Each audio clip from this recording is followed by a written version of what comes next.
우리를 사랑하시는 살아계신 하나님 감사합니다. 소망 없이 목적 없이 살아가던 저희들 이 귀한 생명의 말씀으로 인도해 주셔서 우리 하나님의 살아계심과 우리 각 사람을 향한 하나님의 그 놀라운 계획들과 또 십자가의 그 영원한 사랑 깨닫게 하셔서 우리 영혼을 구원해 주시고 하나님의 자녀되는 이 놀라운 권세와 영생의 그 축복을 주신 은혜 진심으로 감사드립니다. 구원받은 이후에도 우리를 눈동자처럼 지키시며 한순간도 놓지 않으시고 우리를 붙잡고 인도해 주시니 또한 감사를 드립니다. 하나님이 약속해 주신 그 아름다운 약속의 나라, 이제 다시는 눈물도 없고 슬픔도 없는, 죽음도 곡하는 것도 아픈 것도 다시 없는 그 영원한 기쁨의 나라에 들어갈 때까지 저희들 생애 가운데 어떤 고난과 어려움과 또 핍박이 있다 할지라도 반드시 이루어질 우리 하나님의 약속의 말씀, 또 십자가의 그 사랑 붙들고 끝까지 믿음으로 생각하며 행하며 주님과 함께 이 신앙의 길 끝까지 동행하기를 원합니다. 주님의 날, 또 주님의 피로 하나 된 하나님의 권속들 또 이렇게 모아주셨습니다. 오늘 우리에게 허락하시는 그 한 말씀 한 말씀 마음에 깊이 새겨주셔서 그 말씀이 우리 삶의 능력이 되고 지혜가 될 수 있도록 하나님께서 역사해 주옵소서. 오늘 말씀에 모든 시종을 주님께 의지하며 저를 사랑하시는 주 예수님 이름으로 기도드립니다. 아멘. 예, 하나님 말씀 시편입니다. 61편 구약성경 845페이지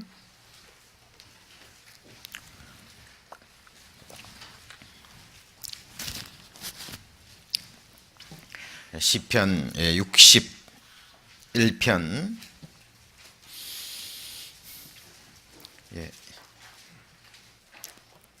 1절부터 제가 읽겠습니다. 하나님이여 나의 부르짖음을 들으시며 내 기도에 유의하소서. 내 마음이 눌릴 때에 땅끝에서부터 주께 부르짖으오리니 나보다 높은 바위에 나를 인도하소서. 3절 4절은 같이 읽겠습니다. 주는 나의 피난처시요 원수를 피하는 견고한 망대심이니이다. 내가 영원히 주의 장막에 거하며 내가 주의 날개 밑에 피하리이다. 예. 이제 읽은 시편 61편은 다윗 왕이 그토록 사랑했던 아들 압살롬의 그 반역으로 인해서 피난을 갔던 그 절박한 상황에서 하나님께 간구하는 그 기도의 내용입니다.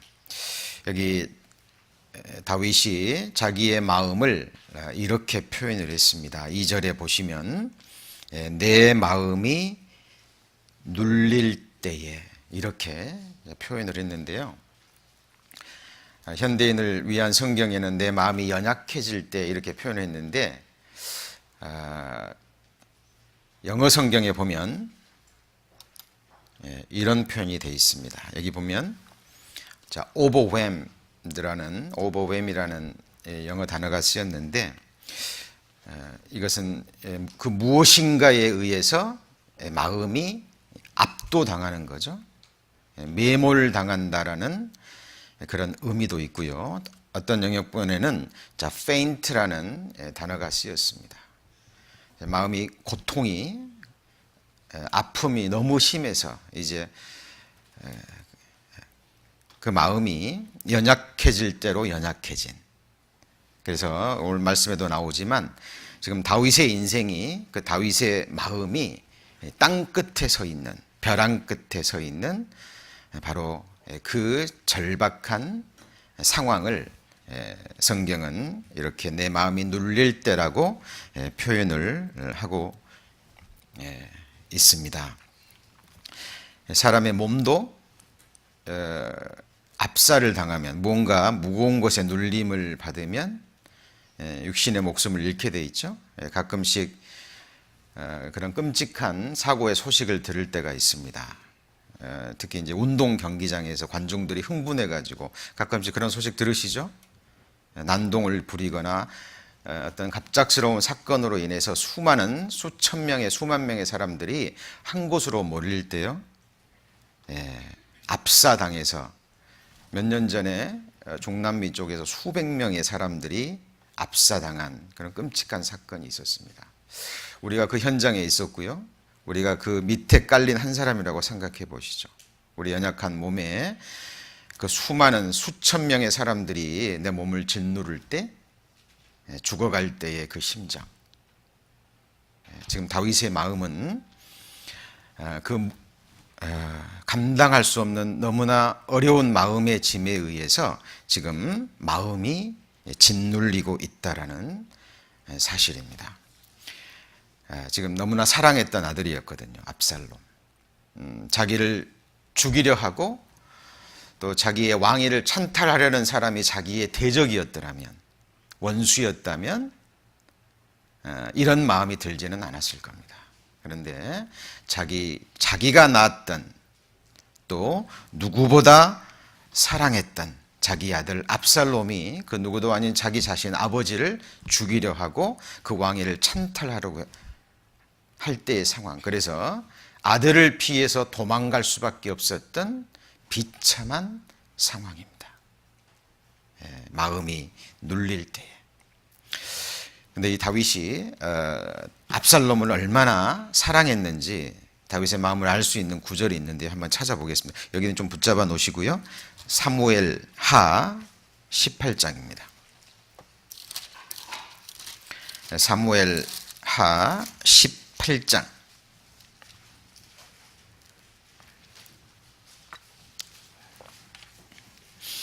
33절입니다. 사무엘하 18장 33절.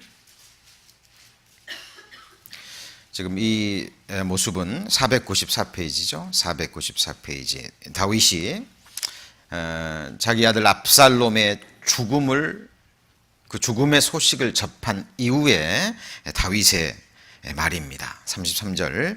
왕의 마음이 힘이 아파 물루로 올라가서 우니라.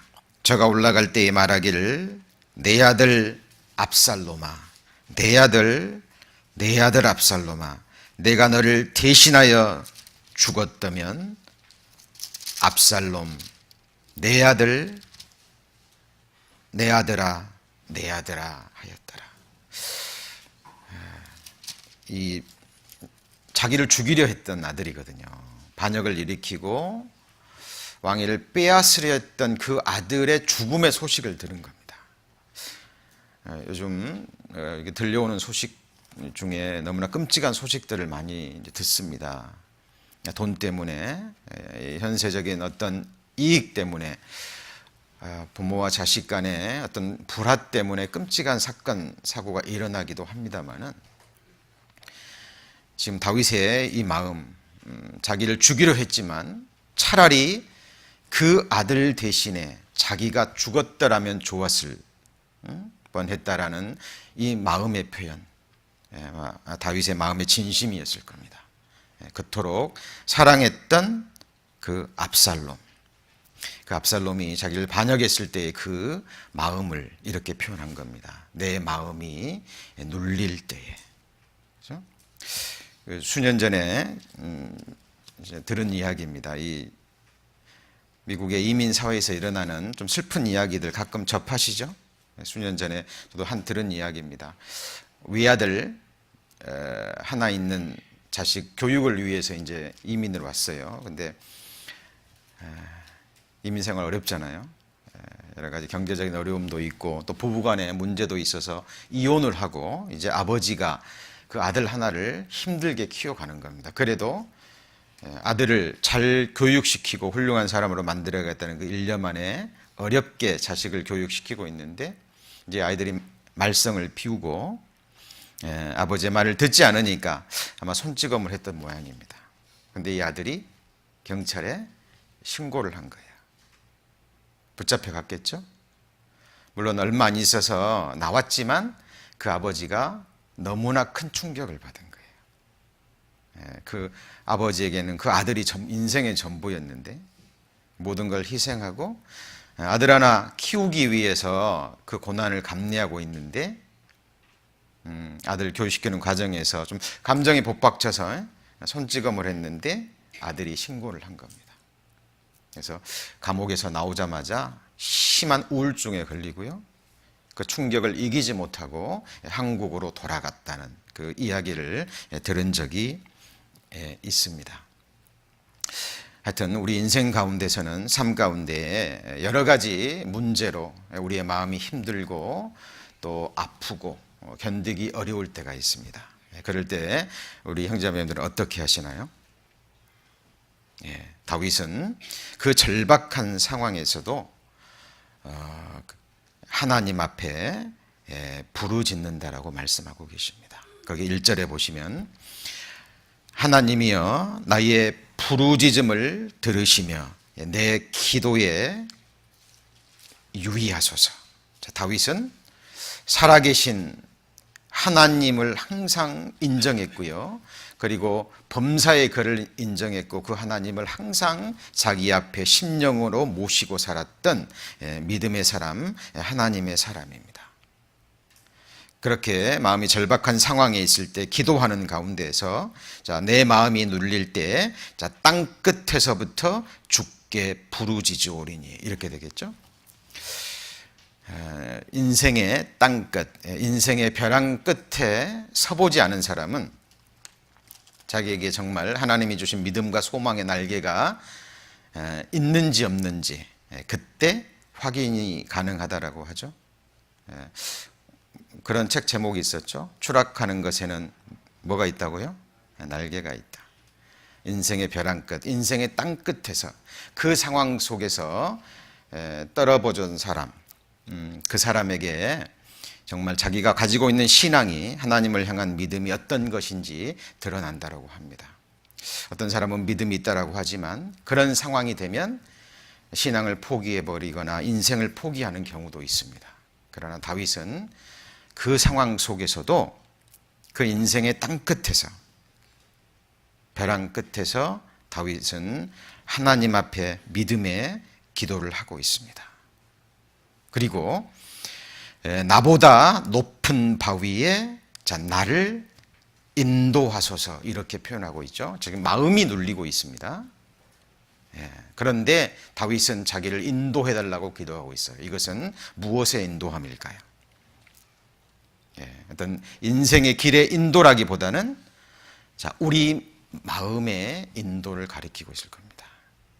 스스로의 힘으로는 어찌할 수 없는, 감당할 수 없는 자기의 마음을 하나님께서 인도해 주시기를, 올바른 방향으로 인도해 주실 것을 다윗은 하나님 앞에 기도하고 있습니다. 데살로니가후서 3장 5절에 보면 이런 말씀이 있습니다. 한번 같이 읽어볼까요? 주께서 너희 마음을 인도하여 하나님의 사랑과 그리스도의 인내에 들어가게 하시기를 원하노라.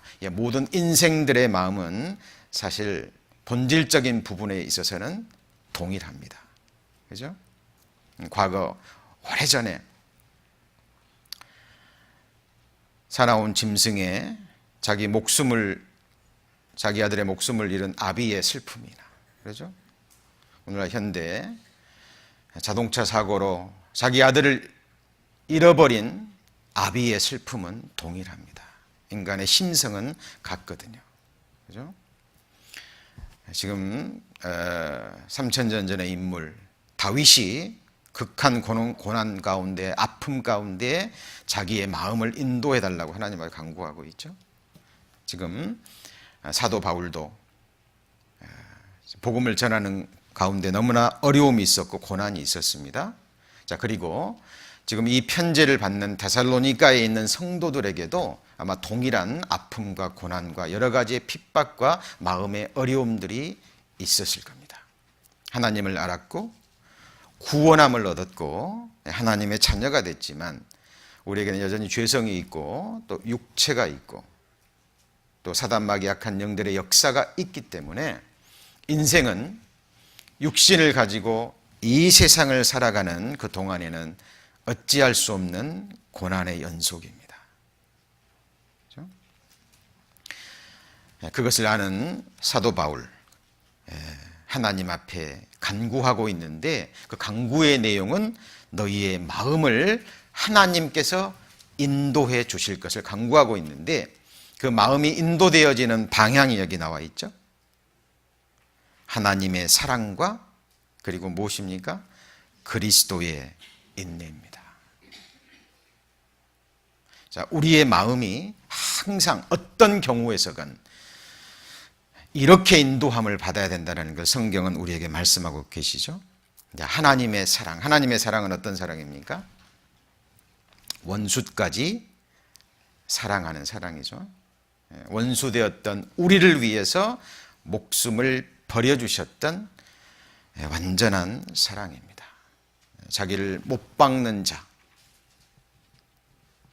자기의 손과 발에 못을 박고 있는 로마 병사들을 향해서 저들이 하고 있는 것을 저들은 알지 못하나이다. 용서해달라고 예수님은 기도했죠. 동일한 마음을 품었던 스데반 집사, 복음을 전하는 자기에게 돌을 던지는 사람들을 위해서 예수님처럼 똑같이 기도합니다. 저들을 용서해달라고. 그렇죠? 하나님의 사랑은 용서로 드러납니다. 아마 다윗도 자기가 그토록 사랑했던 아들이 자기를 죽이려 했을 때 그 마음이 어떻겠습니까? 그러나 그 아들조차도 사랑할 수밖에 없는, 또 하나님이 원하시는 것은 바로 그러한 사랑이었을 겁니다. 하나님은 우리의 마음을 하나님의 사랑 그리고 그리스도의 인내입니다. 주의 오래 참으심이 너희 구원이 될 줄로 여기라 성경은 말씀하고 계시죠. 우리가 구원받기 전에 우리의 생에 하나님이 오래 참아주셨습니다. 그랬기 때문에 우리가 구원함을 얻을 수 있었고요. 또 구원함을 얻은 이후에도 어떻습니까? 우리가 지금 현재 이렇게 믿음 가운데 교제 가운데 거할 수 있는 것 또한 하나님의 은혜 위에 은혜가 계속해서 부어지기 때문에 그렇습니다. 나의 나된 것은 하나님의 은혜로 된 것이라 그랬죠. 우리 하나님의 은혜는 구원받을 때만 필요한 게 아닙니다. 오히려 구원받은 이후에 더더욱 필요합니다. 그렇죠? 그리스도께서 우리를 인내해 주셨고 지금도 인내하고 계시기 때문에 우리가 이렇게 거할 수 있는 겁니다. 그것을 우리에게 보여주시고 하나님은 동일하게 우리에게도 이것을 요구하시는 겁니다. 우리에게 하나님이 때로는 감당할 수 없는 고난과 또 아픔과 또 힘든 것들을 우리에게 허락하시는 이유라고 생각이 됩니다. 그래서 성경에 보면 그 인내에 관한 말씀이 참 많이 나와요. 그리고 성경의 말씀은 약속의 말씀이잖아요. 하나님은 살아계신 뿐만 아니라 전지전능하신 하나님이시죠. 약속하시면 이루시는 미쁘신 하나님입니다. 그런데 하나님은 살아계시고 약속을 반드시 이루시는 분인데 그 약속과는 다른 모습들이 우리 삶 가운데 내 개인의 삶 속에 보일 때 사단은 역사하거든요. 우리의 믿음을 뿌리채 흔들어 놓으려고 합니다. 그죠? 그때 필요한 것이 바로 인내입니다. 주님이 나를 위해서 인내해 주셨듯이 이제 내가 하나님 앞에 믿음을 보여주는 거죠. 드리는 겁니다.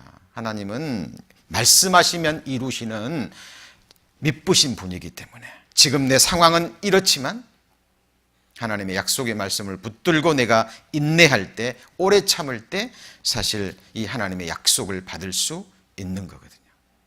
그래서 하나님의 약속과 또 약속의 말씀을 붙들고 인내하는, 오래 참는 것은 신앙생활에 있어서 절대적인 부분입니다. 그죠? 10장 36절도 한번 같이 읽어볼까요? 너희에게 인내가 필요함은 너희가 하나님의 뜻을 행한 후에 약속을 받기 위함이라. 자, 이렇게 돼 있죠. 그리고 성경에 보면 하나님의 말씀 앞에 여러 가지 수식어들이 들어가 있습니다. 그것도 한번 정리해 봤는데요. 자, 로마서에 보면 약속의 말씀이라고 되어 있고요. 계시록에 보면 무슨 말씀입니까? 예언의 말씀. 성경 3분의 1은 예언으로 되어 있죠. 성경에 기록될 당시로 봤을 때 아직 이루어지지 않은 미래의 일, 역사 끝까지, 그리고 역사가 끝난 이후에 영원한 세상까지 성경은 예언의 말씀으로 되어 있습니다. 다른 어떤 종교의 경전도 예언의 말씀은 성경처럼 그렇게 자세하게 분명하게 그리고 명확하게 기록된 경전은 없습니다. 여호와의 이름으로 말한 일에 증험도 성취함도 없으면 이는 여호와의 이르신 말씀이 아니라고 성경은 말씀하고 계십니다. 지나간 역사에는 반드시 우리가 그걸 증거가 있어야 되고요. 예언의 말씀은 성취함이 있어야 되죠. 자, 하나님의 말씀은 약속의 말씀이고 또한 이것은 예언의 말씀이기도 합니다. 그리고 이 말씀은 우리에게 생명을 주는 말씀이잖아요. 이 땅에서 잠시 세상의 복을 누리는 육신의 생명이 아니죠. 한 번 주시면 누구도 앗아갈 수 없는 영원한 생명입니다. 영원한 생명을 성경은 약속하고 계시고 이 말씀을 영생의 말씀 또는 생명의 말씀이라 그래요. 그리고 이거는 진리의 말씀입니다. 거짓이 아니죠. 아버지의 말씀은 진리니이다 라고 말씀하십니다. 1.1획도 빗나가지 않고 다 이루어지는 절대적인 진리가 기록된 하나님의 말씀이에요. 그리고 이것은 반드시 이루어질 우리에게 믿음을 주는 말씀이기 때문에 디도서 1장에 보면 믿은 말씀이라고 기록되어 있습니다. 자, 제가 이 말씀을 보여드리냐면 이것이 사실이라면, 자, 우리는 시간 속에 살아가는, 그리고 한치 앞을 알지 못하는, 우리의 힘으로는 머리카락 하나 희거나 검게 할 수 없는, 우리에게 크고 작은 문제들이 있지만요, 우리 자신의 힘으로는 그 하나도 해결할 수 없는 너무나 연약한 인생입니다. 그렇지 않습니까? 성경은 그것을 우리에게 계속해서 말씀하고 계십니다. 자, 그렇다면 하나님의 말씀은 이러한 말씀이고 우리 자신이 이렇게 연약한 존재이고 또 이런 우리를 하나님이 목숨을 다해 사랑하셨다면 우리가 하나님 앞에 보여줘야 될 것은 인내입니다.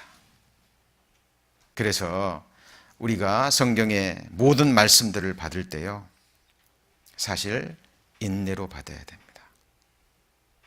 어떤 말씀들은 내 삶 가운데 즉각 이루어지는 말씀들도 있을 수 있겠죠. 우리가 기도할 때 즉각적인 응답도 받을 수 있습니다.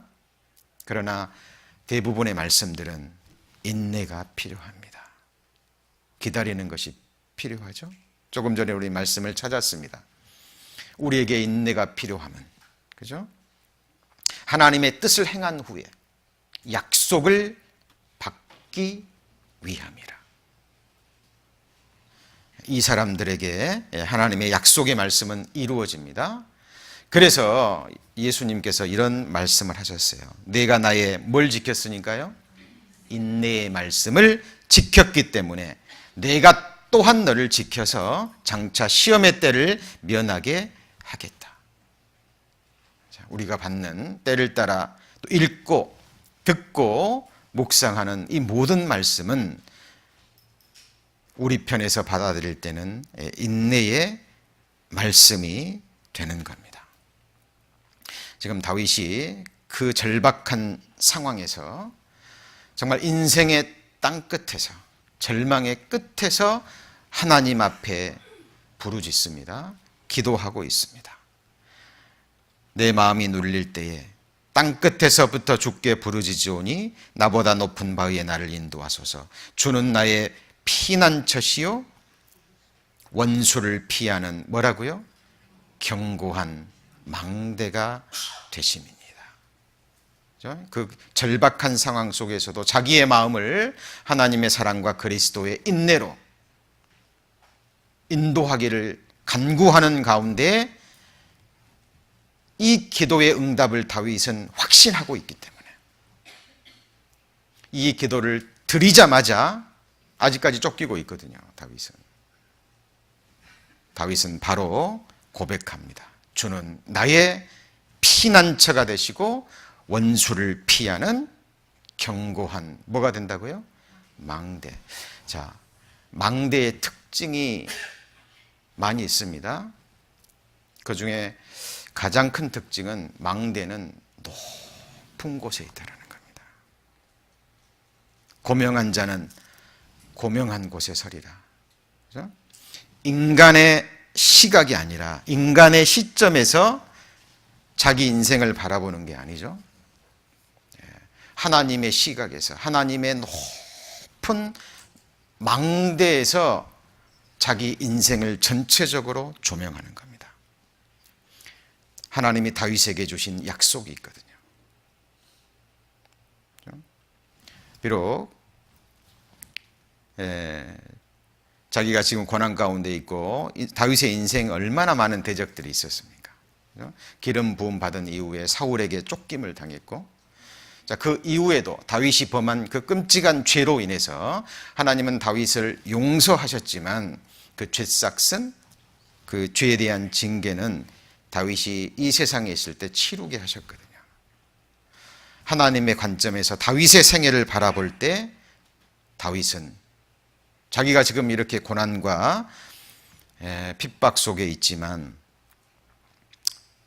그 모든 것을 허락하신 하나님이 자기의 피난처고 그리고 견고한 망대라는 것을 다윗은 깨닫습니다.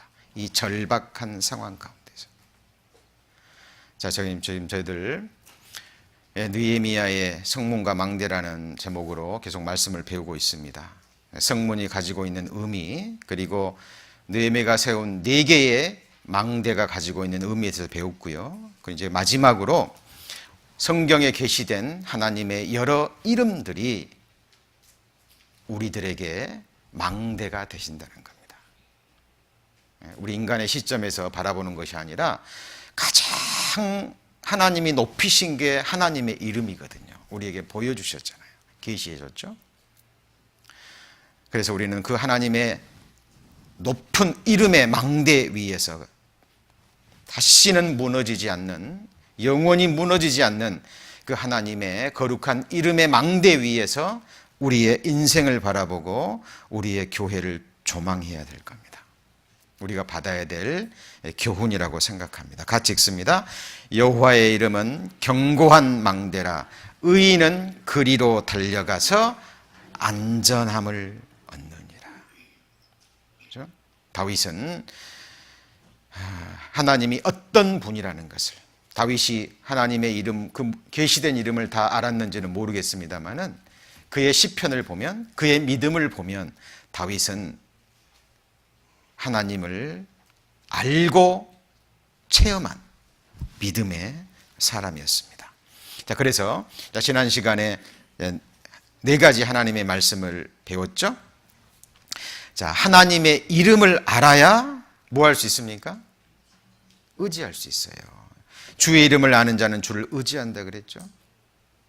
이 말을 역으로 하면 주의 이름을 모르면 의지할 수가 없어요.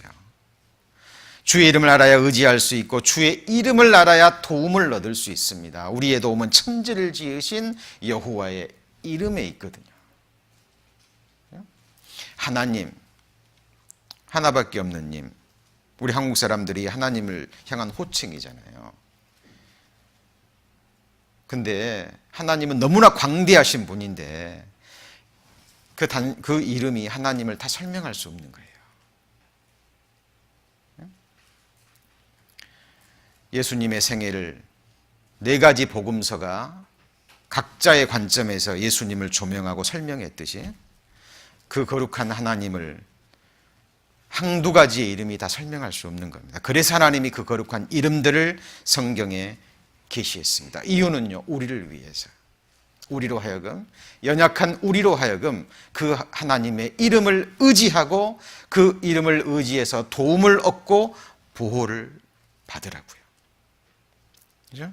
그래서 여호와의 이름을 의탁하여 뭘 받습니까? 보호를 받습니다. 우리는 보호가 필요한 존재예요.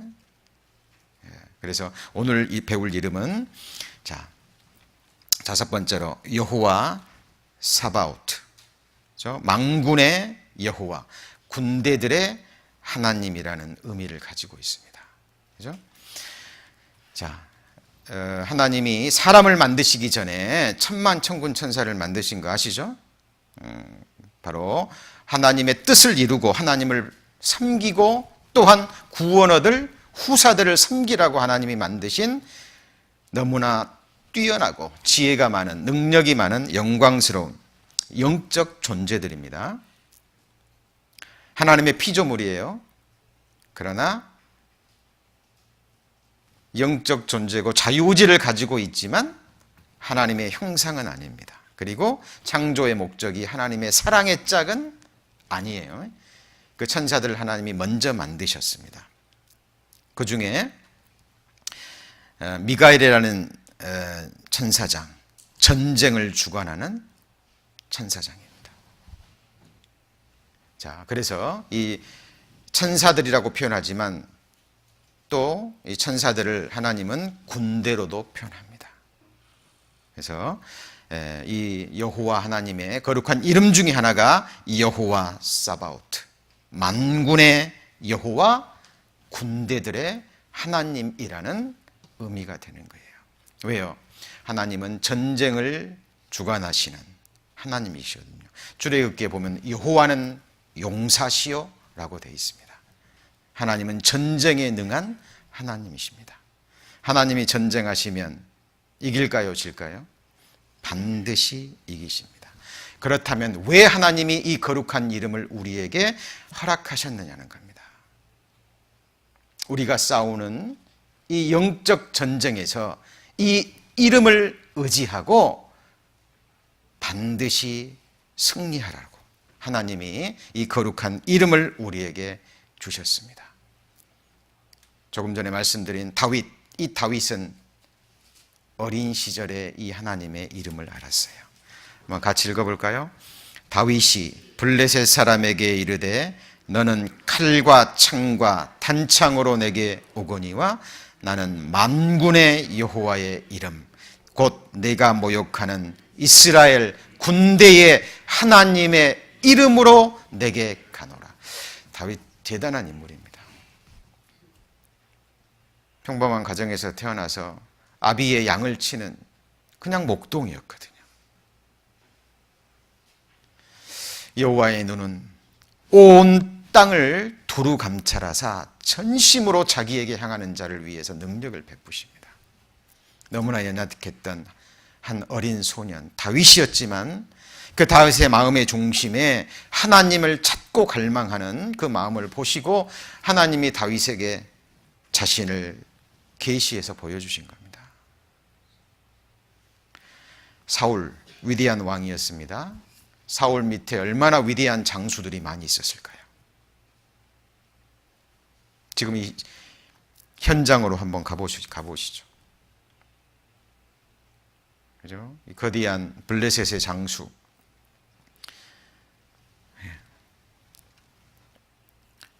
골리앗이요.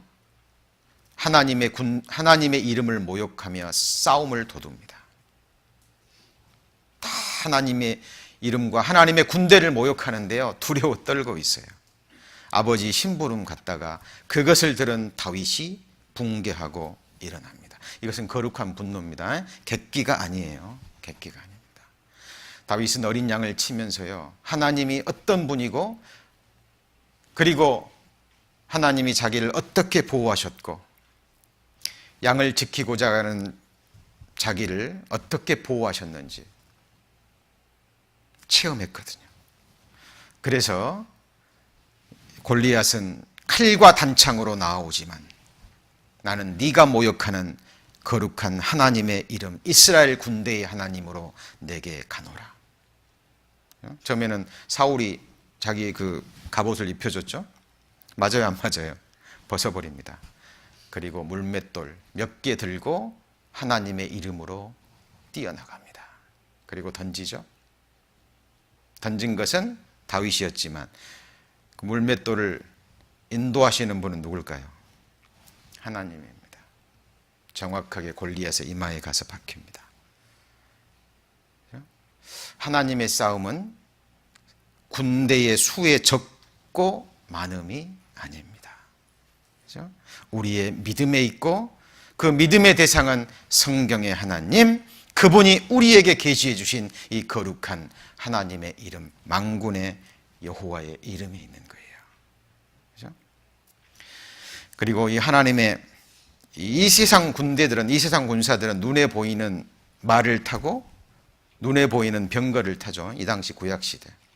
근데 하나님의 군사들은 천군 천만 천사들입니다. 그들이 타는 것은 눈에 보이는 말이 아닙니다. 눈에 보이는 병거가 아니라 불말과 불병거예요. 제가 지난 시간에도 말씀드린 것 같습니다.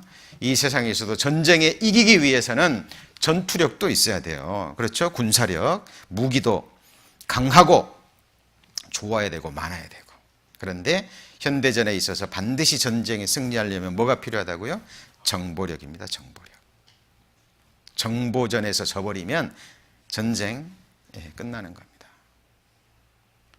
자, 망대는 높은 곳에서 살핍니다. 그렇죠? 이 하나님의 군대는 강력할 뿐만 아니라 하나님은 모든 것을 아시잖아요. 그죠? 한번 예를 볼까요? 열왕기하 6장입니다. 열왕기하 6장.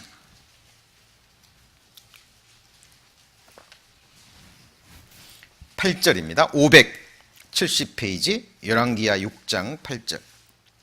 자, 때 아람 왕이 이스라엘로 더불어 싸우며 그 신복들과 의논하여 이르기를 우리가 아무데 진을 치리라 하였더니 하나님의 사람이 이스라엘 왕에게 기별하여 가로되 왕은 삼가 아무 곳으로 지나가지 마옵소서. 아람 사람이 그것으로 나오나이다. 이게 무슨 말입니까?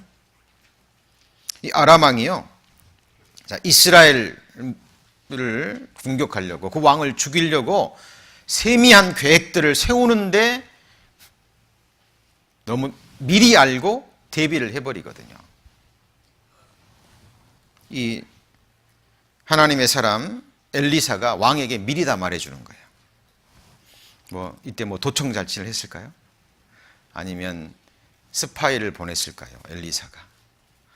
엘리사는 그런 거 하지 않습니다. 하나님의 사람이에요. 하나님과 교통하는, 하나님의 말씀을 직접 받고 전하는 메신저입니다. 하나님이 이스라엘을 보호하기로 작정하시는 한, 그죠? 이스라엘의 마음이 하나님께 가 있는 한, 이스라엘이 하나님의 거룩한 이름을 의뢰하고 그 보호 아래 있는 한 어느 누구도 이스라엘 털끝 하나 건드리지를 못하는 겁니다. 왜요? 하나님이 다 지키시거든요. 그러니까 이 아람 왕이요, 이해할 수가 없는 거예요. 내가 계획을 세울 때마다 미리 알고 대비를 해버리니까 이 아람 왕은 여호와 하나님을 모르잖아요. 그러니까 분명히 내통하는 사람이 있다, 찾아내라. 그러니까 얘기하는 겁니다. 자, 11절입니다. 자, 10절부터 볼까요? 이스라엘 왕이 하나님의 사람의 자기에게 고하여 경계한 것으로 사람을 보내어 방비하기가 한두 번이 아닌지라. 이러므로 아람 왕의 마음이 번뇌하여 그 신복들을 불러 이르되 우리 중에 누가 이스라엘의 왕의 내형이 된 것을 내가 구하지 아니하였느냐. 자, 12절. 그 신복 중에 하나가 가로되 우리 주 왕이여 아니로소이다. 오직 이스라엘 선지자 엘리사가 왕이 침실에서 하신 말씀이라도 이스라엘 왕에게 고하나이다. 그러니 어떻게 당할 수 있겠습니까? 그러니까 이제 아람 왕이 노가 올라온 겁니다. 이스라엘 왕 죽이기 전에 엘리사부터 죽여야 되겠다. 어디 있느냐? 도단에 있나이다. 군대들을 이끌고 엘리사 한 명 죽이러 가는 겁니다. 엘리사가 있는 그곳을요, 군대들이 에워싸버립니다. 엘리사의 사환이 그것을 보고 두려워 떨죠. 14절. 왕이 이의 말과 병거와 그다음 뭘 봤죠? 많은 군사를 보내매 저희가 밤에 가서 그 성을 에워쌌더라. 하나님의 사람의 수종드는 자가 일찍 일어나서 나가보니 군사와 말과 병거가 성을 에워쌌는지라. 그 사환이 엘리사에게 고하되 같이 읽습니다. 아, 내 주여 우리가 어찌하오리까. 제가 어쩔 때는 이 성경을 보면서요, 이 사환의 모습이 저의 모습이 아닌가 라고 느낄 때가 많이 있습니다. 이 엘리사의 사환, 엘리사가 역사하는 걸 봐왔겠죠? 엘리사의 하나님이 어떤 하나님이라는 것을 직접 수없이 보고도 목격하고도 어떤 어려운 상황이 딱 임하니까요, 하나님의 거룩한 이름 까맣게 까먹어버립니다. 우리와 함께 하시는 그 하나님이 어떤 하나님인지 엘리사의 사환은 잊어버린 거예요. 그리고 두려워 떨고 있습니다. 아하, 내 주여 어찌하오리까. 이 말은 뭐예요? 이제 우리는 죽었습니다. 이제. 그런데 엘리사는 뭐라고 얘기합니까? 대답하되 두려워하지 말라. 같이 읽습니다. 16절. 우리와 함께 한 자가 저와 함께 한 자보다 많으니라 하고 기도하여 가로되 여호와여 원컨대 저희 눈을 열어서 보게 하옵소서 하니 여호와께서 그 사화의 눈을 여심에 저가 보니 같이 읽어볼까요? 불말과 불병거가 산에 가득하여 엘리사를 둘렀더라. 이게 만화책 이야기입니까? 동화의 이야기입니까? 우화입니까? 자, 이거는 실상입니다. 실제입니다.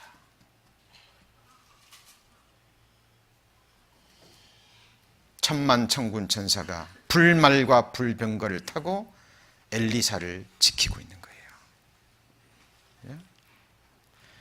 문제는 우리의 마음입니다. 그렇죠?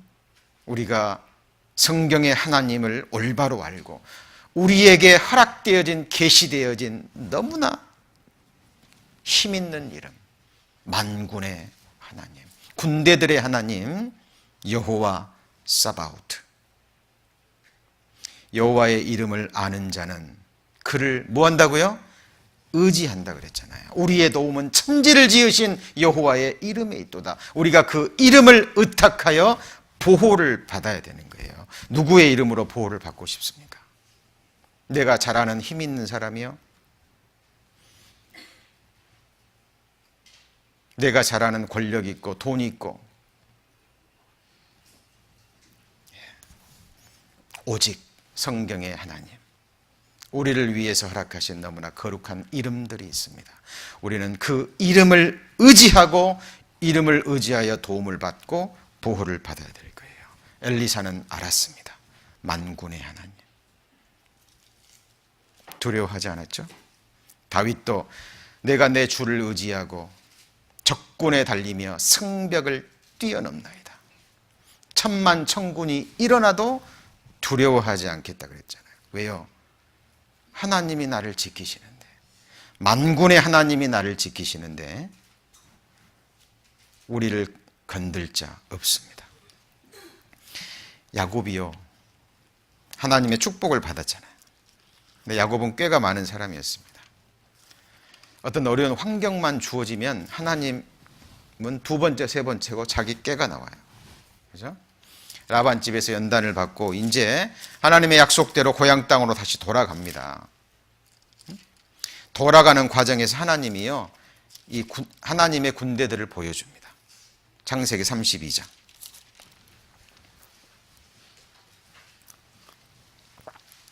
창세기 32장 자, 1절에 보시면 48페이지입니다. 야곱이 그 길을 진행하더니 하나님의 사자들이 그를 만난지라. 야곱이 그들을 볼 때 이르기를, 같이 읽습니다.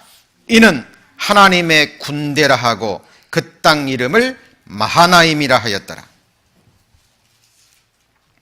자, 마하나임은 두 진영, 두 군대, 두 대군이라는 의미를 가지고 있는 의미입니다. 마하나임. 왜 두 진영일까요?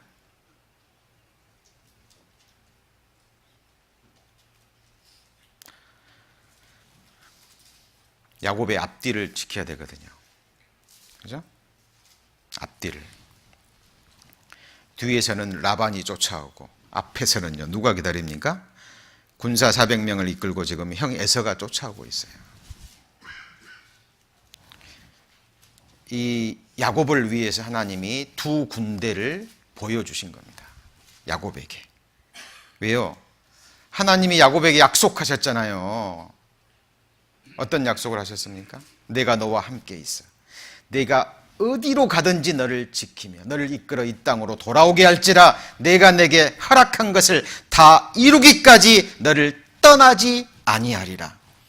그죠? 돌베개를 베고 그 광야에 누웠을 때 하나님이 사닥다리를 보여주시고 하나님의 사자들이 오르락내리락 하는 걸 보여주셨습니다. 그리고 그 완전한 약속의 말씀을 주셨는데 야곱은 그 약속을 받고도 또 돌아가는 과정에서 이 하나님의 군대들을 보여줬어도 종들로부터 소식을 듣잖아요.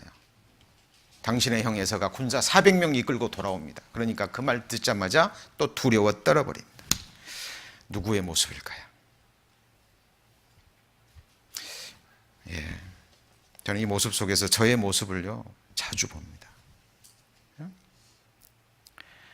하나님이 우리에게 이 거룩한 이름을 허락하셨습니다.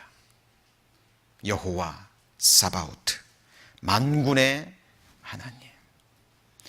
나를 위해서 독생자를 주셨는데, 나를 위해서 자기 아들을 희생시켰는데, 우리들에게 천만 천군 천사를 주셔서 보호하시는 것은 너무나 당연한 겁니다. 우리가 복음을 전함에 있어서 하나님의 뜻을 행함에 있어서 방해가 되는 수많은 세력들, 대적들, 그들의 역사가 있을 겁니다. 우리는 그것들 앞에 두려워 떨어야 됩니까? 아니면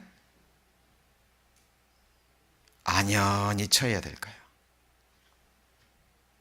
우리가 이 이름을 안다면, 이 이름을 의지한다면 우리도 다윗처럼 어려운 일이 있을 때, 환난이 있을 때, 원수들이 나를 공격할 때 우리는 이 하나님의 이름을 의지하고 견고한 망대, 이 하나님의 이름으로 달려가서 안전함을 얻어야 될 겁니다. 그죠? 여호와 사바오트, 우리에게 허락해 진 너무나 견고한 망대입니다. 자, 방금 말씀드린 부분이죠. 그리고 이제 오늘 배울 또 하나의 여호와의 이름은 여호와 엘 게몰라. 여호와는 어떤 하나님이라고요? 보복의 하나님입니다. 자, 51장 56절에 보면 멸망시키는 자가 바벨론에 임함이라 그 용사들이 사로잡히고 그들의 활이 꺾이도다. 같이 읽습니다. 여호와는 보복의 하나님이시니 반드시 보응하시리로다. 자, 하나님이 왜 여호와 엘 게몰라라는 이 보복의 하나님이라는 이름을 우리에게 주셨을까요? 왜 주셨을까요? 나 여호와는 투기하시며 질투하는 하나님이죠. 뿐만 아니라 하나님은 보복하시는 하나님이십니다. 여호와는 보복하시며 자기를 대적하는 자에게 진노를 품으시며, 이렇게 되어 있는데요. 이 세상 역사도 이 원한 때문에, 복수 때문에, 보복 때문에 처절한 그 피해 역사를 기록하고 있습니다. 개인적으로, 가정적으로, 국가적으로. 무서운 거예요. 이게 원한 관계에 있는 것. 근데 하나님은 보복하시는 하나님이라는 겁니다. 자, 이 말씀을 왜 주셨냐면 우리 하나님의 사람들에게, 하나님의 백성들에게 주신 이유는 뭐냐면요, 우리에게 원수가 있을 때, 우리가 보복해야 될 대상이 있을 때 절대 우리가 나서서 보복하지 말라는 겁니다. 히브리서, 로마서부터 보시죠. 로마서 12장. 로마서 12장.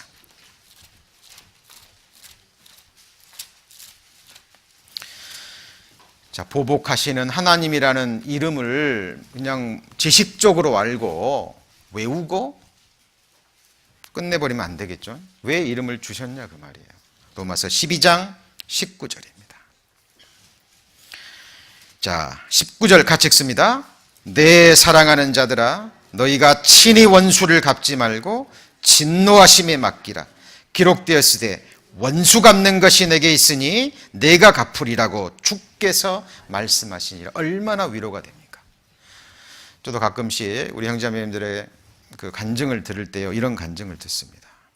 구원받기 전에 큰 어떤 마음의 상처를 받고 인간적인 그런 배반을 느끼고요, 너무 힘든 마음의 상황들, 아까 다윗처럼이 자기 아들을 주기로 했다든지 믿었던 사람들이 알고 봤더니 나는 진심으로 대했는데 그 사람은 나를 이용을 했다든지, 그런 상황 속에서 이제 구원함을 받고 하나님을 알아가면서 이것이 풀려진 거예요. 그전에는 잠도 못 이루고 했던 것이 이제 하나님을 알고 구원을 받고 보니까 나는 하나님 앞에 더 큰 죄를 지었고 이제 그 죄도 용서받았는데 마음의 중심에서 용서가 될 뿐만 아니라 또 정말 원한 갚은 일이 있다면 그것은 자기가 할 일이 아니라는 걸 깨닫습니다. 누가 할 일이에요? 누가요? 하나님이. 자, 그렇지 않잖아요. 내가 원수를 갚아버리면 하나님은 또 나를 심판하셔야 됩니다. 왜요? 하나님 말씀에 또 불순종하고 하나님의 위치에 올라가는 너무나 교만한 죄를 범했기 때문입니다. 히브리서 10장 30절입니다. 히브리서 10장 30절, 364페이지 히브리서 10장 30절입니다. 자, 원수 갚는 것이 내게 있으니 내가 갚으리라 하시고 또다시 주께서 그의 백성을 심판하리라 말씀하신 것을 우리가 아노니. 31절 같이 읽습니다. 살아계신 하나님의 손에 빠져들어가는 것이 무서울진저. 자, 원수 갚는 것이 내게 있으니 내가 갚으리라 말씀하셨는데 이 말씀에 순종하지 않고 자기가 나서버린다면 하나님은 그 백성을 또 심판하셔야 됩니다. 그죠? 우리가 여호와는 보복의 하나님이라는 이 하나님의 거룩한 이름을 알았다면, 그리고 믿는다면, 이 이름을 의지한다면 우리는 어떻게 해야 될까요? 우리는 그 원수 갚는 것을 하나님께 맡길 뿐만 아니라 하나님이 나를 용서해 주셨듯이 또한 용서해 줘야 될 겁니다. 그 사람이 살아있는 동안에 그 죄를 철저히 깨닫고 통회하는 가운데 용서함을 받지 못한다면 하나님이 합당하게 갚아주십니다. 우리는 이 하나님의 말씀 속에서 위안과 사실 평강을 누릴 수 있는 거예요. 여호와 엘 게몰라, 여호와는 보복의 하나님이라는 이름, 그 이름의 높은 망대에서 우리 인생을 바라봐야 될 겁니다.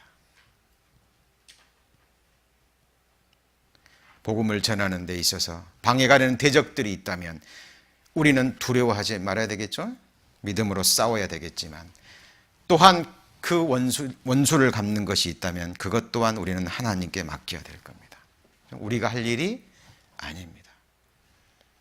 이 이름을 아는 자는 그렇게 하나님 앞에 행할 겁니다.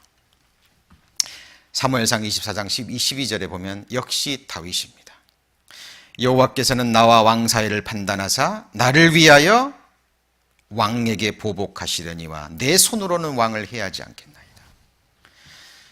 자, 죄 없는 다윗을 사울이 죽이려고 그러니까 광야로 사막으로 도망 다니잖아요. 어느 날 사울이 소식을 듣습니다. 어느 광야에 있다라는 것을. 군사 3천을 이끌고 가죠. 그리고 이제 그 동굴 속으로 발을 가리우러 갑니다. 이제 그 일보로 가는 거죠. 예. 근데 하필 그 동굴 속에 다윗이 있었던 거예요. 다윗의 용사들이요. 다윗에게 하나님이 이 좋은 기회를 주셨습니다. 이 당신의 원수를 죽일 수 있는 초로의 기회를 줬습니다. 그죠? 동굴 속에서 지금 발 가리우고 있는데 뭐 식은죽 먹기죠. 마음만 먹으면. 근데 다윗은 하나님을 알고 사울은 비록 자기의 대적이지만 하나님의 기름을 부은 사람이기 때문에 죽이고 싶었지만 죽이지 않죠. 그리고 옷자락 하나 살짝 뺍니다. 근데 그것도 마음에 찔려요, 다윗은. 예. 그리고 하는 말입니다. 여호와께서는 이제 사울을 보고 하는 말이죠. 나와 왕 사이를 판단하나 하사 나를 위하여 왕에게 뭐 한다고요? 보복하시려니. 하나님이 사울에게 보복했어요, 안 했어요? 했습니다. 만일 다윗이 했다면 다윗은 또 죄송합니다. 다윗은 또 하나님 앞에 살인죄를 범하게 되는 겁니다. 그렇죠? 하나님 앞에 우리는 이런 마음으로 살아야 될 겁니다. 그리고 오늘 배울 마지막 이름이요, 여호와 낙해. 여호와 의미는 뭡니까? 치시는 여호와. 그러니까 이거는 징벌하시는, 벌하시는 여호와입니다. 이거는 대적뿐만 아니라 하나님의 자녀들에게까지도 하나님의 자녀들이 죄를 범하면 하나님이 놔두시나요? 자식이기 때문에 때리시는 거예요. 치시는 여호와. 왜 다윗이 그 고난을 당했습니까? 죄지었거든요. 용서는 받았지만 하나님은 그 죄값을 철저히 치르게 하셨습니다. 이게 바로 공의의 하나님이셔요. 그래서 하나님은 우리를 사랑하십니다. 사랑하시기 때문에 이런 거룩한 이름들을 허락하시고 이것들을 우리의 인생의 망대로 허락하신 거예요. 그리고 그 위에서 우리의 인생을 조명하기를 하나님이 원하십니다.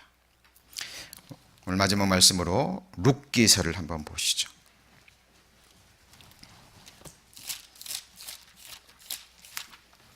룻기서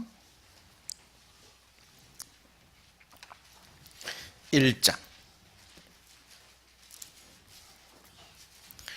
룻기서 1장. 사사들이 치리하던 때에 그 땅에 흉년이 드니라.